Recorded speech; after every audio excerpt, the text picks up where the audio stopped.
રાજકોટના લોકમેળા મુદ્દે કોંગ્રેસના નેતા વિજયસિંહ જાડેજાએ તંત્ર સામે અનેક સવાલ ઉઠાવ્યા। ટીઆરપી ગેમ ઝોન અગ્નિકાંડ બાદ સરકારે લોકમેળાની એસઓપી તૈયાર કરી જમીનના સોઇલ રિપોર્ટ અને ફાઉન્ડેશનને લગતા નિયમો બનાવવાના હતા। જો કે જિલ્લા કલેક્ટરે ખાનગી પ્લોટ મેળા સંચાલકને હરાજીમાં દીધો હતો। રાઇડ સંચાલકોને ખાનગી મેળાના સંચાલકે જ પ્લોટ આપ્યો છે।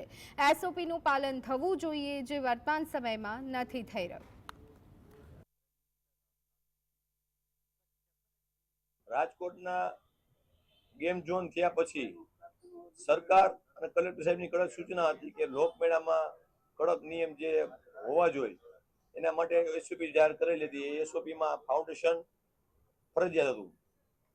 આજે વખતે ફાઉન્ડેશન હજી હાલની જગ્યાએ રેસકોર્સના ગ્રાઉન્ડમાં જે ચકેડી ગોઠવાઈ રહી છે એમાં ફાઉન્ડેશન ભરાયેલ નથી। એના સંચાલકે મળો રાખેલ છે એ એમ કે છે કે જમીન કડક છે, તો આ કડક જમીન તો દર વર્ષે આપણે લોકમેળો રાજકોટના રેસકોર્સ ગ્રાઉન્ડમાં જ થાય છે।